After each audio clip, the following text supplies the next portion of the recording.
Hello everyone. So today we are going to study plate tectonic theory. तो सबसे पहले plates होती क्या हैं? तो plates rigid solid cluster layers होती हैं और इन प्लेट्स के पूरे मोशन की प्रोसेस को जैसे कैसे ये मोशन करती हैं, मूवमेंट कैसा होता है, उससे अर्थ पे क्या इफेक्ट होता है, उस पूरे मैकेनिज्म को प्लेट टेक्टोनिक कहा जाता है। ये प्लेट टेक्टोनिक वर्ड सबसे पहले टूजो विल्सन ने यूज़ किया था end plate tectonic theory first time publish की थी डब्ल्यू.जे. मॉर्गन ने। ये थ्योरी दो साइंटिफिक कॉन्सेप्ट्स पे बेस्ड है। First is continental drift. हम लास्ट वीडियो में पढ़ चुके हैं कि पहले कॉन्टिनेंटल ड्रिफ्ट की थ्योरी क्या थी कि सबसे पहले पेंजिया की फॉर्म में जो लैंड मासेस हैं वो जुड़े हुए थे एंड धीरे धीरे ड्रिफ्ट करके आज जिस जगह पे हैं उस जगह पे ड्रिफ्ट करके या डिस्प्लेस हुए। एंड देन है सी फ्लोर स्प्रेडिंग कि सी फ्लोर स्प्रेडिंग का कॉन्सेप्ट है कि जो सी फ्लोर है वो स्प्रेड हो रहा है, जो मिड ओशनिक रिजेस हैं वहाँ पे नई क्रस्ट फॉर्म हो रही है। देन लिथोस्फेयर जो है वो रिजिड प्लेट से मिलके बना है, ये हम जान चुके हैं। तो ये 7 मेजर प्लेट्स पाई जाती हैं अर्थ पे और अराउंड 20 माइनर प्लेट्स पाई जाती हैं। और 7 मेजर प्लेट्स कौन कौन सी हैं हम मैप में देख लेते हैं। यहाँ पे उनके नेम्स हैं एंड मैप में देख लेते हैं। तो ये हैं 7 major plates, north American plate, south American plate, African plate, Eurasian plate, Australian, ये इंडियन ऑस्ट्रेलियन प्लेट है, then Antarctic plate and Pacific plate. ये 7 मेजर प्लेट्स हमारी पाई जाती हैं और कुछ माइनर प्लेट्स भी हैं जैसे कि Arabian plate, Caribbean plate, Philippine plate. तो ये सारी कुछ माइनर प्लेट्स भी हैं। देन जो जितनी भी प्लेट टेक्टोनिक एक्टिविटीज होती हैं, जितनी भी एक्टिविटीज होती हैं टेक्टोनिक एक्टिविटीज, वो सभी प्लेट्स की मार्जिन्स पे अकर होती हैं। प्लेट के ऊपर अकर नहीं होती हैं। जहाँ पे प्लेट्स की मार्जिन्स हैं वहाँ पे जितनी भी ये टेक्टोनिक एक्टिविटीज हैं वो अकर होती हैं, जैसे कि seismic events, volcanicity, mountain building, faulting. अब आ जाते हैं टाइप्स ऑफ प्लेट मार्जिन्स पे। तो कितने टाइप की प्लेट मार्जिन्स होती हैं? तो 3 तरह की प्लेट मार्जिन्स होती हैं। फर्स्ट इज कंस्ट्रक्टिव और divergent plate boundaries, second is destructive और convergent plate boundaries and third is conservative और ट्रांसफॉर्म प्लेट बाउंड्रीज। अब सबसे पहले हम पढ़ने वाले हैं कंस्ट्रक्टिव प्लेट बाउंड्री। सो जो कंस्ट्रक्टिव प्लेट बाउंड्री होती है इसमें 2 प्लेट्स जो होती हैं वो बाउंड्री से एक दूसरे से दूर मूव करती हैं। जैसे ये एक प्लेट है, ये एक प्लेट है, ये बीच में बाउंड्री है। तो दोनों प्लेट्स अपोजिट डायरेक्शन में मूव करती हैं, एक दूसरे से दूर मूव करती हैं, away from each other in opposite direction. और जो बीच का पार्ट होता है यहाँ पे मोल्टन मैग्मा बाहर आता है यहाँ से, और मोल्टन मैग्मा बाहर आएगा तो यहाँ पे क्या होगा, वो जमने लगेगा। तो धीरे धीरे क्या होगा, यहाँ पे एक नई क्रस्ट फॉर्म हो जाएगी। तो क्या है, न्यू क्रस्ट का, न्यू ओशनिक क्रस्ट का यहाँ पे फॉर्मेशन होता है। किसमें? कंस्ट्रक्टिव प्लेट बाउंड्रीज में। जो मोल्टन मैग्मा है वो सॉलिडिफाई होता है in the form of basalt. And basalt क्या होता है, एक डार्क डेंस रॉक होती है जो कि ओशन फ्लोर के नीचे पाई जाती है। तो इससे क्या होता है एक नई ओशनिक क्रस्ट फॉर्म होती है। अच्छा, एक चीज मैं बताना भूल गई कि जो लिथोस्फेयर है यानी जहाँ पे हमारी प्लेट्स हैं उसके नीचे एस्थेनोस्फेयर होता है।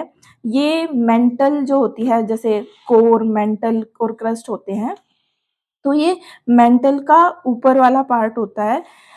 100 किलोमीटर तक तो 100 किलोमीटर तक तो लिथोस्फेयर होता है एंड उसके बाद एस्थेनोस्फेयर स्टार्ट होता है लिथोस्फेयर के जस्ट नीचे। और जो लिथोस्फेयर होता है ये लेस डेंस होता है देन एस्थेनोस्फेयर, इस वजह से ये फ्लोट करता है इसके ऊपर। तो ये जितना भी मूवमेंट हम देख रहे हैं ये लिथोस्फेयर में हो रहा है और जो मोल्टन मैग्मा है वो एस्थेनोस्फेयर से बाहर आ रहा है। अब आ जाते हैं फीचर्स ऑफ डाइवर्जेंट बाउंड्रीज। तो 3 फीचर्स होते हैं, mid oceanic ridges, rift valley and fissure volcanoes. इसके एग्जाम्पल हैं mid Atlantic ridge, East African rift, Red Sea, island fissure zone. यहाँ पे तो ये है रेड सी, तो यहाँ पे रेड सी, और मिड अटलांटिक रिज ये है मिड अटलांटिक रिज यहाँ पे। देन डिस्ट्रक्टिव, अब आ जाते हैं सेकेंड टाइप पे, that is destructive plate boundary और कन्वर्जेंट प्लेट बाउंड्री। अच्छा, ये इसका नाम क्या था, कंस्ट्रक्टिव। कंस्ट्रक्टिव क्यों था, क्योंकि इसमें न्यू क्रस्ट फॉर्म हो रही थी। और डाइवर्जेंट क्यों है, क्योंकि दोनों डिफरेंट डायरेक्शन में प्लेट्स मूव कर रही हैं। अब आ जाते हैं डिस्ट्रक्टिव प्लेट बाउंड्री और कन्वर्जेंट प्लेट बाउंड्री। इसका नाम कन्वर्जेंट क्यों है, क्योंकि इसमें दो प्लेट्स एक दूसरे की तरफ मूव करती हैं, दो प्लेट्स एक दूसरे की तरफ आती हैं towards each other. And destructive क्यों है, क्योंकि इसमें डिस्ट्रक्शन होता है प्लेट का। कैसे होता है वो हम देखते हैं। तो इसके कैरेक्टरिस्टिक्स सबसे पहले क्या है, सबडक्शन। सबडक्शन मतलब जब दो प्लेट्स एक दूसरे की तरफ आती हैं तो एक प्लेट दूसरी प्लेट के नीचे मूव कर जाती है, तो नीचे धंस जाती है। तो जब नीचे धंस जाती है तो उस प्लेट का क्या हो जाता है, सबडक्शन हो जाता है, वो डिस्ट्रक्ट हो जाती है। Then formation of fold mountains. Fold mountains का फॉर्मेशन होता है कैसे, क्योंकि जब दो प्लेट्स एक दूसरे की तरफ आती हैं तो सेडिमेंट्स जो हैं वो कंप्रेस होते हैं, वहाँ पे जो सेडिमेंट्स होते हैं बीच में वो कंप्रेस होते हैं और कंप्रेस होके ऊपर की तरफ मूव करते हैं। दो प्लेट्स आई, यहाँ पे बीच में टेंशन हुआ बीच में और ऊपर की तरफ मूव किया, तो जो प्लेट्स हैं, जो सेडिमेंट्स हैं वो ऊपर की तरफ मूव करते हैं और जिसकी वजह से फोल्डेड माउंटेन्स का फॉर्मेशन होता है। और इसका एग्जांपल है हिमालयाज। हमारे हिमालयाज भी ऐसे ही बने हैं। जब ये इंडियन प्लेट, यहाँ पे जो आपको दिख रही है इंडियन प्लेट, जब यहाँ पे यूरेशियन प्लेट की तरफ जाती है, मूव करती है, तो यहाँ पे कंप्रेशन की वजह से यहाँ पे हिमालयाज का फॉर्मेशन हुआ है। अब आ जाते हैं नेक्स्ट कैरेक्टरिस्टिक्स पे, that is formation of volcanoes. अब हमने क्या देखा अभी तक, या तो जब दो प्लेट एक दूसरे की तरफ आएंगी तो एक प्लेट जो है वो दूसरी प्लेट के नीचे चली जाएगी, या फिर दोनों क्या करेंगी, सेडिमेंट्स कंप्रेस होके ऊपर की तरफ मूव करेंगे। अब आ जाता है वोल्केनो, कि जब दो प्लेट्स एक दूसरे की तरफ आती हैं और दूसरी प्लेट जो है वो सबडक्ट कर जाती है पहली वाली प्लेट के नीचे, तो वहां से मैग्मा बाहर आता है। मैग्मा बाहर आता है और जिसकी वजह से उस जगह पे वोल्केनो का फॉर्मेशन होता है। अब आ जाते हैं फ्रीक्वेंट अर्थक्वेक्स के ऊपर। नेक्स्ट कैरेक्टरिस्टिक्स है फ्रीक्वेंट अर्थक्वेक। जब दो प्लेट्स आपस में टकराएंगी तो फ्रिक्शन होगा और उस फ्रिक्शन से क्या होगा, फ्रिक्शन से अर्थक्वेक आएगा। Then continental crust is created. New continental crust जो है वो क्रिएट होती है। कैसे होती है, मैग्मा राइज करता है, मैग्मा राइज करता है। तो एक तरफ तो हम देख रहे हैं यहाँ पे सबडक्शन हो रहा है कि प्लेट जो है वो नीचे धंस रही है, दूसरी तरफ दूसरी सिचुएशन में क्या है कि मैग्मा बाहर आ रहा है, तो मैग्मा ऊपर सॉलिडिफाई होता है और न्यू क्रस्ट का फॉर्मेशन करता है। देन आ जाते हैं कि टाइप्स ऑफ कन्वर्जेंट बाउंड्रीज। तो 3 तरह की कन्वर्जेंट बाउंड्रीज होती हैं। First is oceanic continental, second is oceanic oceanic and third is continental continental. Oceanic continental में क्या होता है, जब एक प्लेट ओशियनिक प्लेट है and other plate is continental plate, वो दोनों जब एक दूसरे की तरफ आती हैं तो होता है ओशियनिक कॉन्टिनेंटल।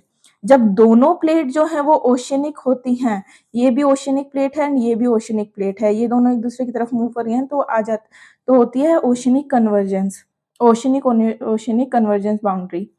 देन कॉन्टिनेंटल, जब दोनों प्लेट कॉन्टिनेंटल, ये भी कॉन्टिनेंट प्लेट है एंड ये भी कॉन्टिनेंटल प्लेट है, इसका एग्जाम्पल क्या होगा, Indian plate and Eurasian plate, वो दोनों जब आपस में टकराती हैं तो हिमालयाज का फॉर्मेशन होता है, तो कॉन्टिनेंटल कॉन्टिनेंटल कन्वर्जेंस है वो। अब आ जाते हैं तो अब सबसे पहले देख लेते हैं कि ओशियनिक कॉन्टिनेंटल प्लेट में क्या होता है। जो ओशियनिक प्लेट होती है वो डेंसर होती है एंड डेंस होने की वजह से क्या होगा, डेंस होने की वजह से वो नीचे मूव कर जाएगी। जो लाइट लाइट प्लेट है वो तो ऊपर फ्लोट करेगी एंड जो डेंस प्लेट है वो नीचे मूव कर जाएगी। तो इस वजह से कॉन्टिनेंटल प्लेट क्या है, लाइट है, वेट है, सॉरी डेंस है and oceanic plate sorry less dense है एंड ओशियनिक प्लेट डेंस है। तो ओशियनिक प्लेट जो है वो कॉन्टिनेंटल प्लेट के नीचे सबडक्ट कर जाएगी। देन आता है ओशियनिक प्लेट। ओशियनिक प्लेट में क्या होता है कि जो कूलर और डेंसर ओशियनिक प्लेट होती है वो तो नीचे मूव कर जाती है, नीचे सिंक कर जाती है, और जो वार्मर और लेस डेंसर ओशियनिक प्लेट होती है उसके सॉरी जो कूलर और डेंसर ओशियनिक प्लेट होती है, ओशियनिक प्लेट वो वार्मर और लेस डेंसर ओशियनिक प्लेट के नीचे मूव कर जाती है। ऑब्वियसली जो ज़्यादा डेंस होगी वो नीचे सबडक्ट कर जाएगी। देन इसमें क्या होता है, ओशियनिक ट्रेंच का फॉर्मेशन होता है और शैलो डीप फोकस अर्थक्वेक्स आते हैं। देन आ जाते हैं कॉन्टिनेंटल। इसमें दो कॉन्टिनेंटल प्लेट्स कन्वर्ज करती हैं, सेडिमेंट्स जो हैं वो स्क्वीज होते हैं, कंप्रेस होते हैं और फोल्डेड माउंटेन्स का फॉर्मेशन होता है जैसे कि हिमालयाज। तो अब इनके एग्जाम्पल्स देख लेते हैं। तो जब ओशियनिक एंड कॉन्टिनेंटल प्लेट का एग्जाम्पल है एंडीज माउंटेन्स, जब नाज़का प्लेट ओशियनिक प्लेट है एंड साउथ अमेरिकन प्लेट, ये देखो यहाँ पे ये है नाज़का प्लेट और ये है साउथ अमेरिकन प्लेट, ये दोनों जब आपस में कन्वर्ज करती हैं तो यहाँ पे एंडीज माउंटेन्स का फॉर्मेशन होता है। देन हिमालयाज हम बात कर चुके हैं, कॉन्टिनेंटल प्लेट का एग्जाम्पल है and Mariana trench oceanic plate का एग्जाम्पल है। अब आ जाते हैं कंजर्वेटिव या ट्रांसफॉर्म प्लेट बाउंड्री पे। इसमें क्या होता है, इसमें ना तो कंस्ट्रक्शन होता है ना डिस्ट्रक्शन होता है ओशियनिक प्लेट का। इसमें दोनों ओशियनिक प्लेट्स स्लाइड पास्ट कर जाती हैं, यानी एक दूसरे के साइड से मूव कर जाती हैं। हॉरिजॉन्टली इसमें मूवमेंट होता है कि ये तो अपने पैरेलल दोनों मूव कर रही हैं, एक इस डायरेक्शन में जा रही है, एक इस डायरेक्शन में जा रही है, ना दोनों एक दूसरे की तरफ आ रही हैं और ना एक दूसरे से दूर जा रही हैं। तो इसमें ना तो क्रस्ट का फॉर्मेशन होता है और ना ही क्रस्ट डिस्ट्रॉय होती है। इसमें ये जो प्लेट्स हैं ये जनरली मिड ओशियनिक रिजेस के परपेंडिकुलर हमें देखने को मिलती हैं। इसके एग्जाम्पल्स क्या क्या हैं, सैन एंड्रियस फॉल्ट कैलिफोर्निया में, alpine fault north Anatolian fault Turkey में, ये सब किसके एग्जाम्पल्स हैं, कंजर्वेटिव या फिर ट्रांसफॉर्म प्लेट बाउंड्री के। अब आ जाते हैं मेन ड्राइविंग फोर्स क्या होती है प्लेट टेक्टोनिक थ्योरी में। तो वो होती है कन्वेक्शनल करंट। जो प्लेट्स हैं वो कन्वेक्शनल करंट की वजह से मूव करती हैं। कॉन्टिनेंटल ड्रिफ्ट में कौन कौन सी थी, gravitational force, force of buoyancy and tidal force of sun and moon. But plate tectonic theory क्या कहती है कि कन्वेक्शनल करंट्स जो हैं वो रिस्पॉन्सिबल हैं for the movement of the plates. इसमें क्या होता है कि जो हीट होती है अर्थ के कोर में वो कॉज करती है mantle cause the mantle to move in cause circular, यहाँ पे मैग्मा आएगा। Cause the magma to move in circular currents, कि जो मैग्मा होता है वो सर्कुलर करंट्स में मूव करता है because of the heat inside the earth core. तो जो मैग्मा होता है जब वो सरफेस पे आता है तो वो ठंडा हो जाता है नियर सरफेस एंड वापस से सिंक डाउन कर जाता है। ठंडी चीज़ क्या होती है, सिंक डाउन कर जाती है। तो वापस से सिंक डाउन कर जाता है और जब वापस से गर्म होता है तो फिर अर्थ की हीट से जब वापस से गर्म होता है तो फिर राइज कर जाता है। तो ये मोशन चलता रहता है। कैसे चलता रहता है? कुछ इस तरह से चलता रहता है। यहाँ पे हीट है अर्थ के कोर के पास, ठीक है? तो कोर के पास हीट है तो यहाँ पे मैग्मा राइज करेगा। राइज करेगा तो ऊपर जाके ठंडा होएगा, यहाँ से मूव करेगा या तो ऊपर जाएगा तो यहाँ पे रिजेस का फॉर्मेशन होगा, रिजेस यहाँ पे बन जाएंगी। फिर यहाँ पे ठंडा होगा तो वापस से नीचे आएगा, नीचे आएगा तो यहाँ पे फिर गर्म होगा तो फिर गर्म होके वापस ऊपर मूवमेंट करेगा और ये पूरी प्रोसेस चलती रहती है। अब यहाँ पे क्या है, ये प्लेट है, ये इस तरफ मूव कर रही है, इस तरफ मूव कर रही है तो ये वाली प्लेट नीचे सबडक्ट कर जा रही है।